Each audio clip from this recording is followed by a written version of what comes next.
Inshuti bakunzi ba The Update TV twongeye kubasuhuza nk'uko mubimenyereye. The Update TV ibagezaho abatumirwa batandukanye. Uyu munsi rero twabazaniye umugabo, ni impuguke mu bintu bijyanye no kubungabunga ibidukikije ndetse no gukumira ibiza. Kuri uno munsi rero turagira ngo tumwakire atangira twibwira, atubwire se n'icyo atuzaniye kuri uno munsi. Tuguhaye ikaze. Murakoze Methode.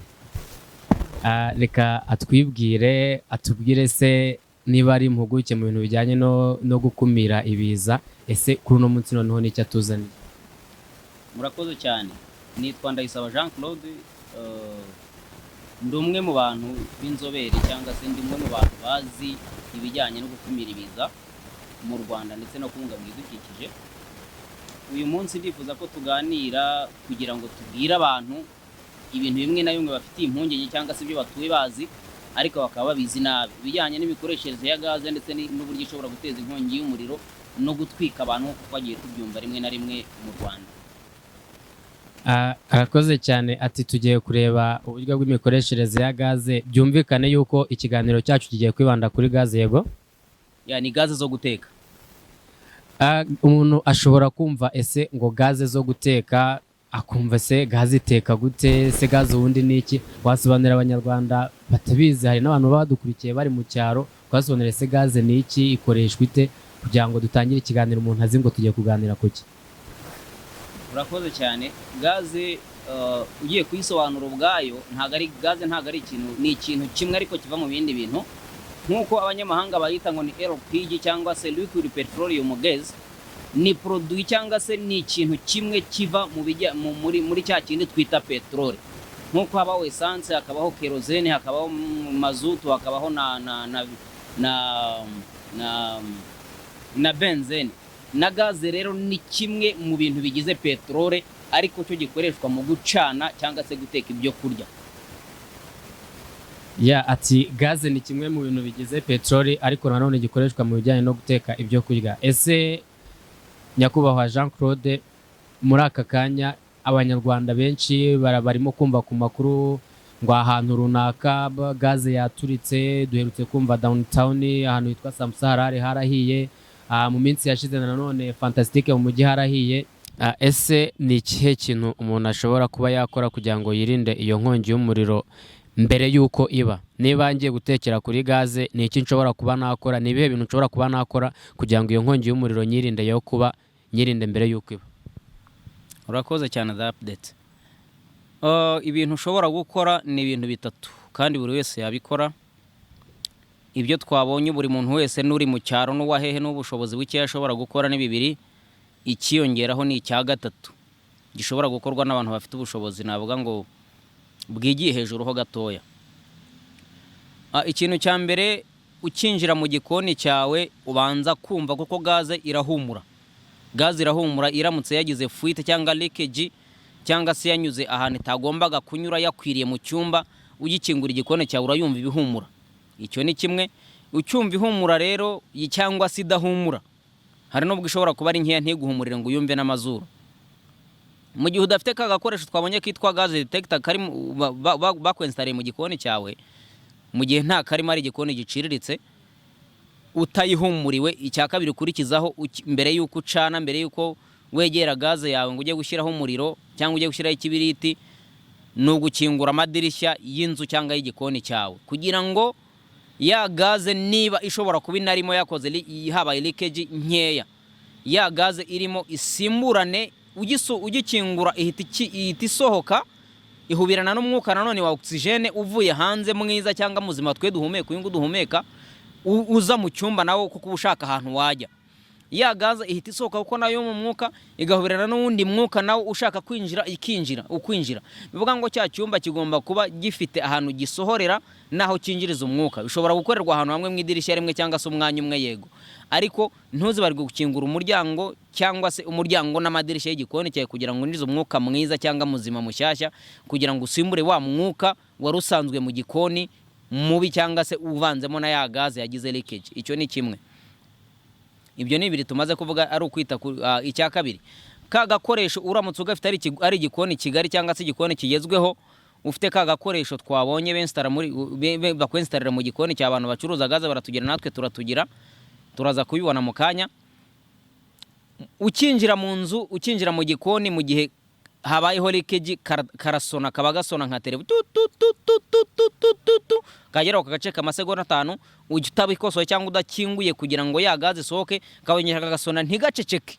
Bivuga ngo kaguha sinyale inshuro nyinshi, kaguha sinyale cyane ku buryo ugomba kubyitaho, cyangwa se uramutse umuntu wakakenstari agomba gusiga kubwiye uburyo gakora n'uburyo kaguha sinyale ko karasona cyane ku buryo nka telefone aho isoneye ushobora kuyumva, nako karasona kari hejuru yawe muri plafond ubuna kareba n'amaso, ntago barakomeka gusa ni attach. Karasona ku buryo ushobora kukabona cyangwa ushobora kumva iryo jwi ukamenya icyo kakubwiye no kabatakubwira ngo hari leakage ya gaze, iyo gasunye umenye icyo kakubwiye. Icyo ni icya kabiri. Icya gatatu, ukareba niba ari ubwa mbere cyangwa se igaze bari barayikuzaniye, ukareba niba wa mugozi ucometse wa gaze ari wowe uyu nguyu, aho ugomba gucomekwa kwibana, aho ugomba gucomekwa ahangaha niba ucometse neza. Yego umaze gucomeka neza uracometse, hari n'akandi kantu bashyiraho turaza kukabona kugira ngo gafunge hano ya gaze itazatambuka, turaza kukabona nitujya mu kanya mu ngiro yo ryo bacomeka gaze. Umaze kumekinga sure yuko rero bya bintu byawe bicometse neza byose, igikurikiraho nuko watsa gaze yawe cyangwa uyicana ugatangira guteka. Ngira ngo nibyo bitatu. Murakoze cyane. Murakoze.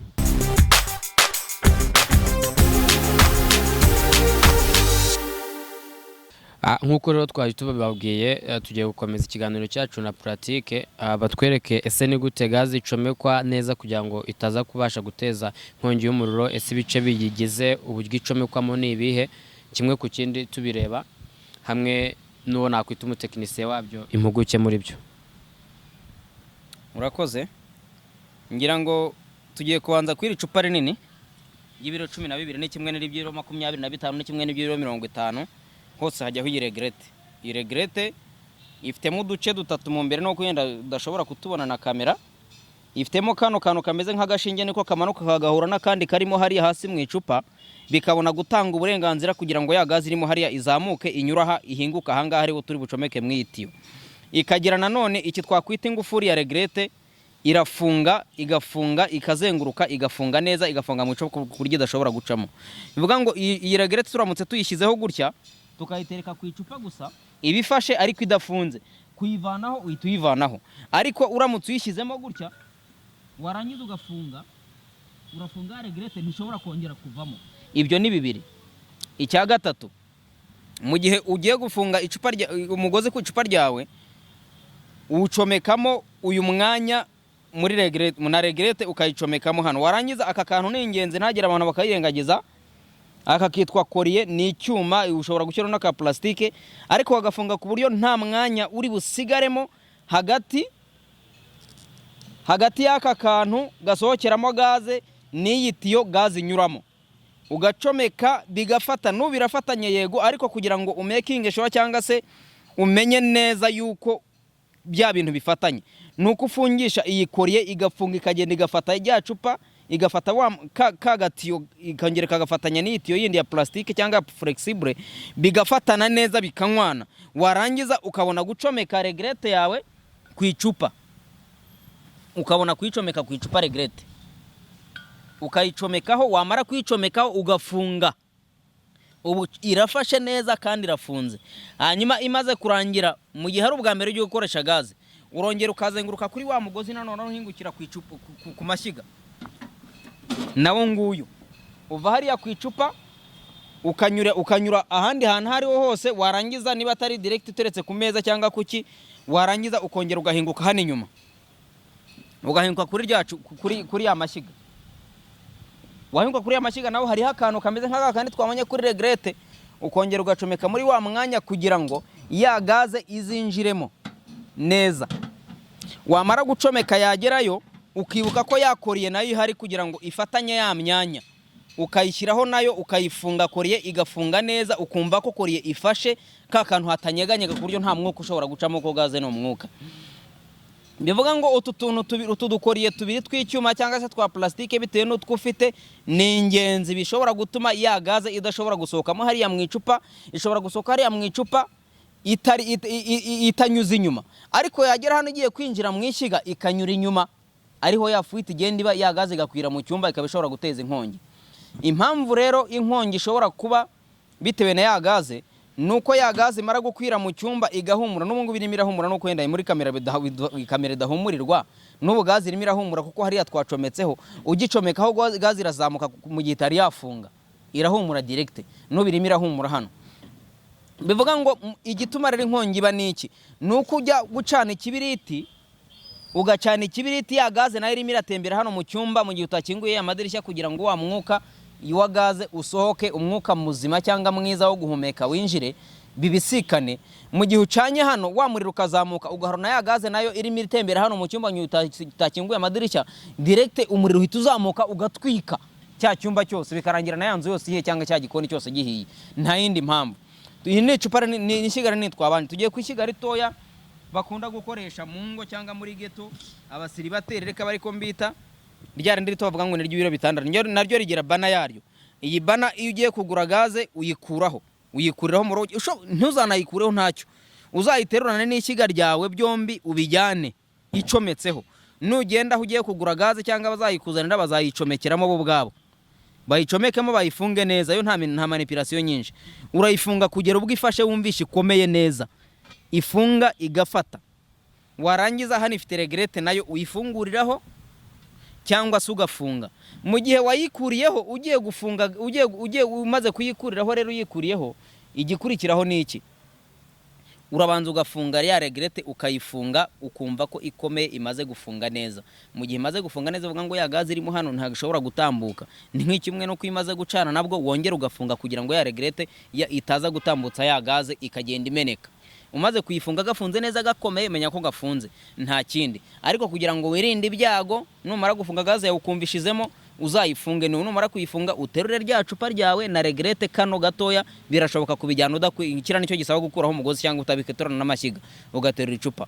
Hano numara gufunga kangaka ukamara kugafunga kakamara kwicaraho, uzagaterurane na gaze yawe ubijyana aho ugurira gaze cyangwa ubabwire ngo muze babyikorere kugira ngo bamakinge sure yuko bagusize uri safe iwawe. Ahangaha naho nujya gukuraho iri cupa wenda ari wowe ugiye mu gihe utari wagira wenda abantu bakuzanira gaze, ufungura ya regrete ukayifungura urufunguzo rwayo, warangiza ukayivanaho ukayisiga hariya. Ubwo uyu mugozi ntubukivuyeho, uyisiga hiwawe n'ishyiga. Warangiza niba ugiye kwigurira gaze ugaterura gaze yo icupa rya gaze ukarijyana bakaguha gaze, amara guha gaze ukongera ugatereka iwawe, ugafata ya regrete ukongera ukayicomekaho, ukayicomeka ikamanuka ikajyamo, yamara kujyamo ukongera ugafunga kugira ngo ifate, hatageragira n'umuntu uzayifungura. Udururo ishobora gufata ikanafata neza ku buryo idashobora kuvamo. Nta bindi ni ibingibi. Murakoze cyane. Bakunzi ba The Update TV, nkuko twari twabibabwiye dutangira, iki cyari ikiganiro ku bijyanye n'ibiza ndetse n'inkongi z'imiriro. Twari turi kumwe n'impuguke, ndabasezeranya yuko azahorana namwe adusobanurira ku bintu bijyanye n'amagaze, inkongi z'imiriro, cyane cyane yuko yabihuguriwemo. Mwari kumwe na Methode, turi kumwe, ikiganiro n'akagaruka kuri The Update TV. Ciao.